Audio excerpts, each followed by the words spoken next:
Shadow Sableye going to release the first foul play, forcing the first protection of the opponent. Giratina farms up, looks to return fire with a Dragon Claw, and Sableye's bulk's about to be put to the test. Shadow Sableye hangs on, reaches the next foul play, and the opponent can pick their poison if this foul play goes shielded, which it does. It's time to serve the opponent up that wham bam combo play, given the Big Mac and the fries. Welcome back to the channel. We're in the final few days of Season 23's Go Battle League. With that in mind, today is one of them very rare days where I post a team you can actually climb with. My faction's teammate, HopkinsIsland, was not only able to hit Legend rank with his powerful team this season, he hit it last season as well. I've personally tried the team out, and you're going to see me run it for a set in the end of the video, and this actually took me to my season high ELO. To add further case to how strong this team is, I actually didn't even have a Furret built. I had to power one up because I'm not really a fan of using non-shadow Pokemon. With all that being said, without any further ado, let's get into the battles. And in game 1, HopkinsIsland leads Shadow Quagman, aka the best mod boy in the Great League. Holy cow, that is a small Kommo-o. It was actually so small, I originally thought it was a Hakamo-o, but it's definitely a Kommo-o. Of course, an awful matchup with Quagsire as we are fully walled. We say switch into Furret that also has a losing matchup. The opponent fires off the Brick Break. That's not only super effective, but also drops our defense. Furret undeterred, able to fire off the first Swift and reach the second Swift. Oof, and we force a shield here in this mid-game matchup. That's kind of a best case scenario. Today's featured battle of HopkinsIsland told me the idea of the team is to look to force a shield advantage for Sableye in the endgame. A Sableye with a shield advantage and energy lead is pretty good into the majority of things, probably not named Wigglytuff. We shield up the clanging scales, out comes Glitterpod, and we are full sending the Power Gem. Power Gem! Unfortunately does go shielded. HopkinsIsland farms up, looks to make the catch onto the Quagman, once again banking some energy and health on Sableye. The opponent fire off the Aqua Jet. Quagsire withstands the damage, looks to commit to the Stone Edge, but the opponent on point with their timing. Fire off the next charge move just before the Stone Edge is reached. Sableye re-enters the arena, goes straight for that foul play, looking to move Glitterpod from the field of play, and foul play does exactly that. The opponent sends out Fortress. Unfortunately, that isn't something we could beat with that minimal health, and we are going to concede the match. Heading into the next battle, we see Quagsire into the Kentucky Fried Chicken, Bird of Death. The opponent stays in. HopkinsIsland farms to the Stone Edge, baits with the Aqua Tail. Aqua Tail forces the first Protect Shield. HopkinsIsland could have fired off another Aqua Tail, but recognises Aqua Tail wouldn't be lethal from here, so he looks to commit to the Stone Edge. Speaking of Stone Edge, we are full sending this time. The opponent already had one Protect Shield. Actually, 2 Shield Talonflame. Rather than concede a farm down, we see the pivot into Furret. The opponent stays in, fire off a fly. HopkinsIsland still refusing to shield anything. Finally, we are going to see a Protect Shield deployed, blocking up the incoming fly. The opponent then pivots out into Chestnut. Oh man, this looks rough again. Furret fires off the Swift. Swift, a pretty good move, but unfortunately 2 are survival for Chestnut, and we're going to have a near impossible task of trying to Sucker Punch farm him down. If anything, we're in danger of getting Vine Whip farmed down. The opponent actually looked to dump energy, and we are back in the game. The opponent fire off the Frenzy Plant, not wanting to debuff their own defense. We send out Sableye. The catch doesn't look the cleanest, but we are able to catch. The opponent fire off the Frenzy Plant. Can Sableye now get that Shadow Claw farm down? The opponent not wishing to concede a farm down. Send out Talonflame, but Talonflame going to be straight in and straight out, whatever's in the back. Not a fan of Sableye as the opponent concedes the match. Heading into the next battle, the Quagman stares down the Pancake, aka Unova Stunfist. The opponent says no thank you, say switch into Primate. Despite this matchup being Shadow and Shadow Crime, and Shadow Sableye not being the bulkiest, you can tank the first Rage Fist. If you shield the first, you're obliged to shield the second, as of course it does come with 100% chance to vamp up their attack. I like how HopkinsIsland's playing this out. You tank the first, and you play that fun little game of if you shield, we shield. The opponent commits the first Protect Shield, we overfarm, fire off the next foul play, just before the next Rage Fist is reached. Is HopkinsIsland going to commit to switch advantage? We don't really need switch, to be honest, as both Furret and Quagsire have a decent matchup into the Pancake. Of course, we've got water and grass coverage. Quagsire re-enters the arena, gets the perfect farm down, and out comes Jumpluff. And this is why Quagsire is the best mod boy in the Great League. It's got coverage for flyers. Stone Edge rocks the opponent below the half health range. We pivot into Furret. The opponent doesn't want the smoke, and they concede the match. Heading into the next battle, we see Annihilate in the lead position. Quagsire does have the pacing advantage in this matchup, but most Annihilate users will just shield, look to fire off a Rage Fist, and boost their way through you. If they're running close combat, they can fire off a close combat here and win the zero shield scenario. Let's see what they throw. It's just a Rage Fist, the super happy Mud Boy, able to tank the damage, reach the next Aqua Tail, and of course, forces the first Protect Shield. We actually aggressively here, send out Sableye, the opponent stays in, fire off the boosted Rage Fist, wanting to force a Protect Shield back before sending out Drapion. Hopkins Island clearly got more attack than my Sableye. I never beat Drapion in CMP, this is IV dependent, and I personally run the rank 1. We're able to land the Power Gem on the CMP tie, the opponent returns fire with the crunch, Sableye withstands the damage, and I actually like this play a lot. Force the energy here and take a very cheeky Sucker Punch farm down. Hopkins Island actually sends out Quagsire, and that works too. The idea of that play was you'd rather take an energy lead as opposed to concede an energy lead to your opponent. Back out comes Annihilate temporarily, we pivot into Ferret, baiting out Steelix. We land the Trailblaze, Trailblaze hits for neutral and of course boosts our Sucker Punch damage too. Hopkins Island fires off this Swift on a charge attack priority. Swift isn't lethal but does get Steelix low. That charge move was thrown on a CMP tie to a potential Earthquake and the opponent was not baiting, falls into the Earthquake, nuking us through the Protect Shield, but undeterred Quagsire re-enters the arena, Mudshot farms down everything and we're able to emerge victorious. GG's! Heading into the next battle, we see Quagsire into Jumpluff, Shadow on Shadow Crime, a Stone Edge does a lot of damage, put them into the red, but likewise if they've got Energy Ball, it's going to be a clean one-hit KO as of course it is double super effective. Hopkins Island thought about calling the bait, last second Investor Protect Shield and we get Aerial Ace baited. Oof, that feels bad, man. Again, this could be an Energy Ball. They're actually on a full flying moveset. They land the acrobatics, monstrous damage, then attempt to catch a Stone Edge onto Feraligatr. We see the charge move banked and the pivot into Ferret. Ferret going to take a lot of damage from the Hydro Cannon, but the oppressive quick move, or I should say usually oppressive Shadow Claw, is double resisted. We fire off the Trailblaze, Trailblaze forces the opponent's final Protect Shield. The opponent continues to farm up, Hopkins Island takes the initiative, fires off the boosted Swift, and down goes the Angry Alligator. Jumpluff did dump its energy, but unfortunately for us, they're almost full health. The opponent opted to throw the Aerial Ace, not wanting to tank a boosted Swift, and Hopkins Island more than content with this situation. He's opting for Power Gem. To be honest, when I run my battles at the end of this video, I'd also like Power Gem, but I'm not burning CMs at this point in the season, so you're going to see the Dazzling Gleam variant later on. I think in this current Season 23 meta, with stuff like Talonflame and Jumpluff being fairly common, Power Gem is the way to go. Speaking of which, it picks up a clean one-hit KO on Jumpluff, and out comes Lapras, something else that's also going to be weak to that rock type coverage. The opponent doesn't want the smoke, and that is yet another top left. Let's get it. The two sets Hopkins Island sent me was actually this set where he was able to hit Legend rank despite losing the first battle. He went on a big fat 4-game win streak to get the job done, so firstly congrats. And the second set, which we're about to see, is the set where he's going to claim his Pikachu Libre. Is it shiny? I guess you'll have to wait and see. Heading into the next battle, beautifully Quagman into the Pancake, the opponent save switch into Fortress, which is somewhat of an issue for us. I think arguably our best response was staying in with Quagsire. I think that's what I would have done, but of course this is Hopkins Island's team, so we're going to let him cook. Ferret can hit for heavy neutral damage with a quick move of Sucker Punch, but unfortunately Swift is resisted and Trailblaze actually double resisted in this matchup. Ferret still putting in a whole heap of work. Sucker Punch is no joke. Arguably the best quick move in the game. Hopkins Island going to make a play and maintain the alignment. Investor Protect Shield, shooting up yet another Santoon, returns fire with the Swift. The opponent Investor Protect Shield and look to realign.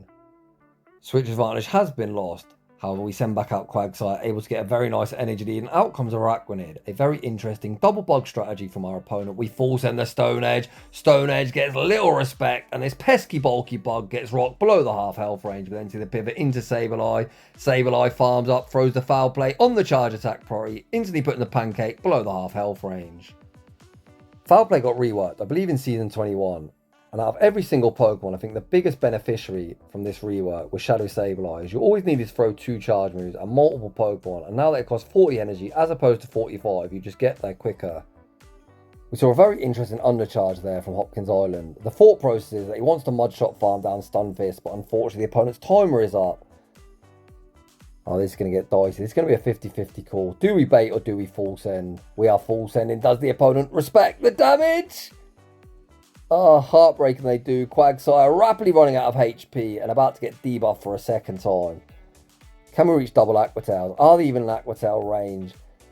I don't know, but we don't get there anyway, and that one unfortunately does end in heartbreaking defeat. In the next battle, we see that absolute dream lead and an ideal save switch too. This matchup is actually a great example of why nowadays, if you see Sableye, it's usually a Shadow. So if you play Shadow Sableye into Ferret, you can actually two-shot going straight foul play, where the regular variant that's certainly dropped off in usage does not have that ability. You can see we aren't even in the yellow health range yet. The opponent does get us into the red, but they are never ever Shadow Claw farming us down. Instead, we're able to Sucker Punch farm them down. Ferret able to shore up the mid-game matchup and actually leaving minimal farm for the return and Snail. They tank the Trailblaze, only get off one Incinerate, which then back out the Quagman, and here comes Jumpluff. Hopkins Island saves Quagsire, makes the pivot into Sableye, invests the Protect Shield, and of course gets Aerial Ace baited. We're also baiting here, of course, Power Gem being super effective would do objectively more than the foul play, but despite this, the opponent shield the first foul play. We're just settling for a foul play, and this foul play actually forces the opponent all shields down. I think we can definitely Shadow Claw into a range where a Stone Edge will be lethal. The opponent once again go for yet another Aerial Ace bait. Sableye withstands the damage. The opponent makes a very nice catch. Catching back onto the Snail, but this game is just over. What is the opponent going to throw at Quagsire? Absolutely nothing, as they don't even get off a charge move. We leave with the Stone Edge, and have no doubt Stone Edge is going to be all she wrote. GG's, and thanks for playing. Heading into the next battle. We see Ferret in the lead position, a very awkward Pokemon to see in the lead. Despite our Shadow Sableye having an okay-ish matchup, by no means great, but okay. You don't really want to say switch into it, because if the opponent opt to stay in, they're going to leave this mid-game matchup boosted. We attempt the Trailblaze catch onto Ferret, catch attempt unsuccessful, and we bait out Wigglytuff. Nice to bait this thing out so Sableye doesn't have to see it.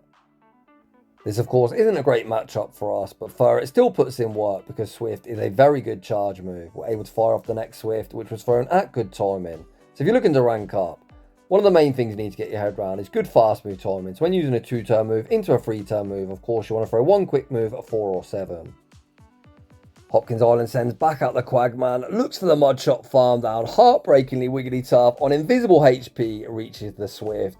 Quagsire leaves with all the energy in the world. We see the pivot into Sableye. Tell me they went for a Swift, thinking that Swift range. Let's go. That is a double resisted catch. As normal, is double resisted by Sableye's Ghost typing. The opponent saves Ferret, make the pivot into Marowak. Sableye fires off the foul play.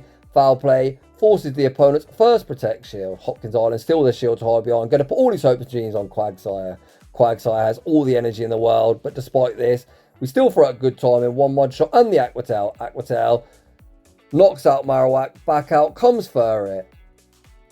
We're actually going to win here. What a game here. The opponent fires off the Swift, but Quagsire doubled up on Aqua Tail. You know the drill. The first will be forcing the opponent's final Protect Shield. Quagsire looking very happy with itself, and rightly so, reaches the next Aqua Tail, and we take that game.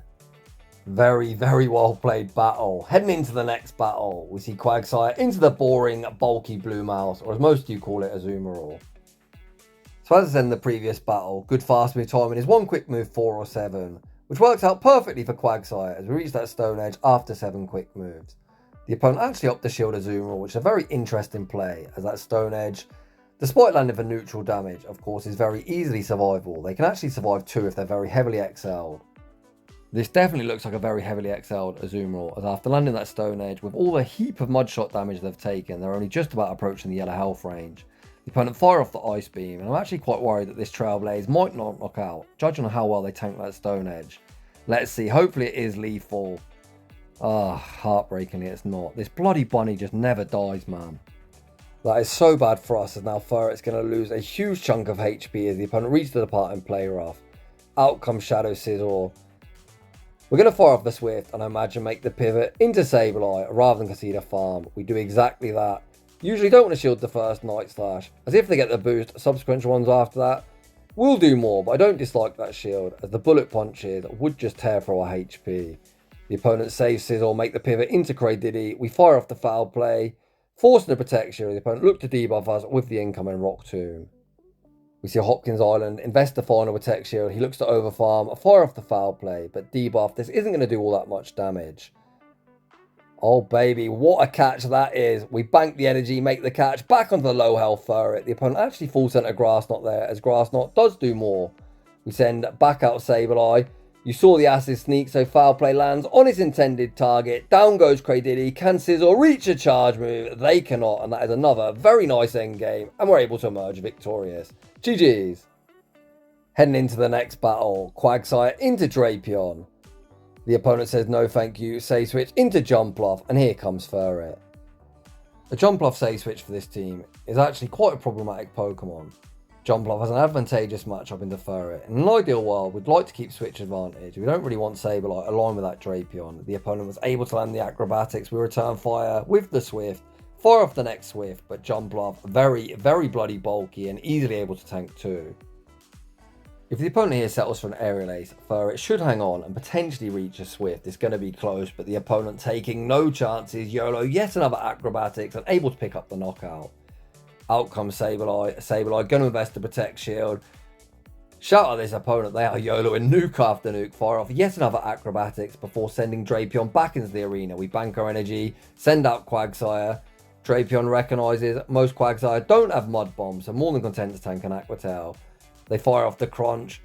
Quagsire going to overfarm, look to fire off the Aqua Tail and look to remove Drapion from the field of play. Down goes Drapion. The opponent still has 2 shields and an Azumarill, and this is not looking good for us whatsoever.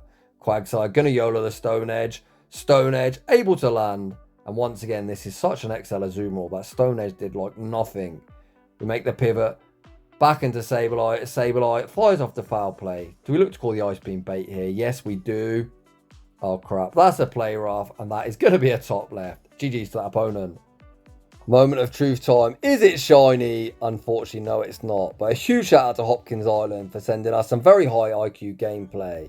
Rounding out today's video, we see me attempt to run his team. And in my first battle, we see Shadow Giratina in the lead position. Definitely 2 better response in the backs. We say switch into Furret. The opponent stay in. Look at some chipping action, and this is definitely fine for me as it gives me a good opportunity to farm up on energy. The opponent then save switch into Shadow Fortress. Despite my charge moves being resisted, Swift does decent damage and the Sucker Punches really add up over time. Furret able to outpace to the second Swift, putting the opponent down to around the 3rd health. Fortress forced to dump energy or reach another Swift. The opponent fire off the Rock Tomb and down goes Furret. How mad is it that I'm running Furret and potentially in my first battle I'm facing someone running triple shadows? What is going on? I attempt a Mud Shot farm down, but unfortunately unable to get it. Potentially because Scopely's game runs like trash, man. I got like 2 turns of lag when I bought my Pokemon in there. I tank the Rock Tomb, make the pivot into Sableye, and out comes the Dene. Well, this isn't looking great, is it? What's my wink on? Fuck it, we're just YOLOing that play off. Come on, trainer, it's a foul play bait. It's a foul play bait. Bang! There it is. Not quite a one-hit KO, but monstrous damage. And just like that, Jamie Finn is back in the game. The opponent recognises they're going to get farmed down, make the pivot into Giratina with 2 shields to hide behind. But we very quickly reduce that to a 1 shield advantage. Giratina going to outpace to the Dragon Claw, and Sableye's bulk is about to be put to the test. Sableye withstands the damage, reaches the foul play, and the opponent can pick their poison if his foul play goes shielded, which it does. It's time to serve the opponent up that wham, bam combo play, giving the Big Mac and the fries. They didn't order. Stone Edge knocks out Giratina. We're going to Mud Shot farm down the Dene, and we take that game. Heading into the next battle, we see Dunsparce in the lead position. It's kind of crazy that yesterday I ran another team that was submitted into me, and since Shadow Talonflame's been released, all these Dunsparce have started making a return. Yesterday's team was triple weak to Rock, and Dunsparce a very problematic Pokemon. Today's team objectively better into Dunsparce. However, saying that, despite resisting the rollout, Dunsparce is actually alright into this matchup. As you can see, 2 drill runs when you're the Shadow variant of Quagsire come quite close to knocking out. To win this matchup, you do need to full send a Stone Edge. I do exactly that and able to nuke Dunsparce through 2 Protect Shields. I make the pivot into Furret, and I'm grateful I did as we bait out the Dene. As I said in the intro, I've never used Furret, I just powered this thing up. I see a lot of people in their 2 shield scenario fire off a Trailblaze to boost up the Sucker Punch damage. However, I didn't do that in this matchup, as of course Sucker Punch is resisted by their sub-fairy typing. We reached the second Swift. The first one went shielded, giving me a shield advantage for Sableye in the endgame scenario. This is definitely where Power Gem would be better, but as I said previously, I ain't wasting TMs at this point in the season. Even without Power Gem, I'm in a pretty good position with a 2-to-1 shield advantage, although Stadene has now got a 2-stage boosted defense. The opponent actually reset their debuff, send out Gliscopod. Not entirely sure why the opponent threw an X-Scissor there. Of course, Aqua Jet is the way to go. Both moves hit for neutral, and Aqua Jet would have done 5 more. I shielded regardless, but then going to pause a turn, anticipating the opponent going for one Fury Cutter and the next charge move, and make the catch back onto the low health Quagsire. And that should be a game-winning catch. I'm able to Shadow Claw farm down Glissopod's remaining HP. All I've got to do here is shield up the incoming Parabolic Charge. Yes, they're going to buff up the defense, but Sableye simply doesn't care. We farm up to the double foul play, and despite that +1 defense, a resisted foul play is going to be all she wrote. GG's to that opponent. Washed up Jamie Finn occasionally still makes good plays. Heading into the next battle, we see Galarian Moltres in the lead position. Of course, Stone Edge would hit for massive damage, and I'm just going to full send it right off the bat, because why bloody not? The opponent going to fire off a Fly first. Fly is survivable. I think I should bait here, but you know the drill. Full send it, guarantee the shield, or big damage. But the issue for me is that both my remaining Pokemon are pretty awful into this Moltres. I'm going to invest a Protect Shield here. The opponent likely fire off another Fly. And they should be in double Swift range. I'm now at the double Swift, and I'm going to look to fire off back to back. The first one goes unshielded. The second won't quite be lethal, but will leave them low. The opponent actually save Moltres, make the Swift catch onto Drapion. But nice to bait this thing out so Sableye doesn't have to see it. So when I played this battle, I was thinking probably a Dark Double Poison team. Or something like that anyway. As my Quagsire's energy dry, I take the opportunity to sacrifice Quagsire, catching the Crunch too, which is definitely best case scenario. They didn't go for an Aqua Tail bait, and I'll send out Sableye. Sableye able to get an energy lead. Is it a double poison team? Let's see. They actually send out Moltres. I'm going to invest a Protect Shield here. The opponent go for a Fly and then send out Thickersby. This is definitely not what I wanted to see, as Diggersby is so bloody thick. 2 foul plays come nowhere near knocking out. 3 foul plays don't even knock out. My quick move is double resisted. However, likewise, their quick move or quick attack is also double resisted, but their charge moves do objectively more. The opponent fire off the Scorching Sands, or able to reach the foul play on the charge attack priority, and they shield too. Potentially Furret can carry me home. Let's go Furret. Come on, buddy. I just spent like, I don't know, 250,000 Stardust. Let's see what you can do. The opponent go for the Trailblaze catch. Onto Moltres, I tried to farm up to the double Swift. I think there, I definitely should have Swifted earlier, as the quick attacks would have done less than the Sucker Punches. But unfortunately, I potato him away through the end game, and that one does end in heartbreaking defeat. However, I'm the first to admit when I make mistakes, and that was definitely a bit of a scuffed end game. That was certainly a winnable match. In the next battle, we see Gligar in the lead position. I recognise the opponent staying in this matchup. They likely have something else that doesn't want to see Quagsire, so we're able to save it at near full health. And there is something else that doesn't want to see Quagsire, as out comes Morpeko. The opponent very nicely overfarms, playing it to the CMP target. They win by a mile. Aura Wheel picks up the clean 1-hit KO. I think here I'm just going to one shield and look for the Mud Shot farm down. Grass types are pretty uncommon. We've only got one weakness, which is a double weakness to grass. And I think the only grass type you really see is going to be Jumpluff, something that Quagsire with an energy lead will do very well into. The opponent not wishing to concede a farm down, send out Gligar. I see it coming in, fire off the Aqua Tail, winning CMP. Even a dig should be survivable. They just go for the Aerial Ace. We bank the Aqua Tail, make the pivot into Sableye, and get the perfect farm down. Ah, you've got to be kidding me. Yet another normal type in the back. Back-to-back battles, I've had Sableye stuck against a normal type in the endgame. However, as I said previously, the Shadow variant of Sableye is able to more or less two-shot with the double resisted Shadow Claws. I invest a Protect Shield, correctly shield the Trailblaze. I'm going to farm up, throw the foul play. The opponent's time is going to be popping up now, and I need to be careful of a potential catch back onto low health Morpeko.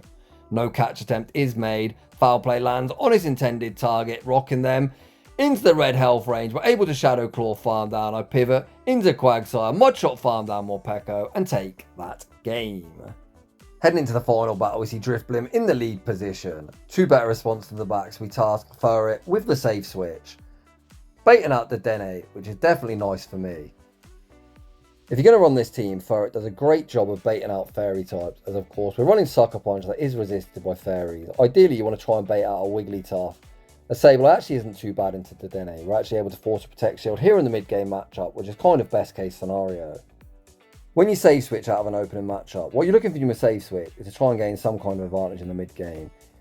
If that's realigning your Pokemon or a shield advantage, they're the sort of things you're looking for. And in this case, I'm more than content with my shield advantage. I send out Quagsire, correctly shield the Play Rough, Potentially they can reach another player up, but the opponent gets scared and settle for a parabolic charge, which isn't going to do much of anything because it is single resisted. I doubt Drifblim returns, as Stone Edge would actually one-shot Shadow and Shadow Crime. The opponent actually send out Toad Scrawl, and I'm more than content to stay in, as of course I know I've got a perfect answer to that Drifblim. Unfortunately, the opponent doesn't know that, as of course this is a blind battle. I'm going to fire off Aqua Tail after Aqua Tail. This next one I won't quite be lethal. I'm just going to pivot into Sableye and look to snipe. Sableye able to get a one Shadow Claw running start. This game's over. We heavily outpace. Foul play will be forcing the opponent's final Protect Shield. Yes, they can debuff me, but you can see from the Shadow Claw damage. You think they're going to survive a -1 foul play? Absolutely not. The opponent recognise they cannot win the match and they are going to concede. A huge shout out to Hopkins Island. You can see from my battles, I'm not actually legend ranked because I don't care and I don't even want to hit it this season because the game is completely garbage. The one-turn bringing, etc. has been a joke. However, I know a lot of people are looking to climb. If you're looking to reach your goal, I would 100% recommend trying this team. So if you're enjoying the content, smash that like button. If you're new, consider subscribing if you like your battles featured on my channel. With me trying out your team, my link to my battle submission form is linked down below. With all that being said, I'm just going to say a huge thanks for watching. Thank you for all the support I'm receiving, and I'll see you all in the next video.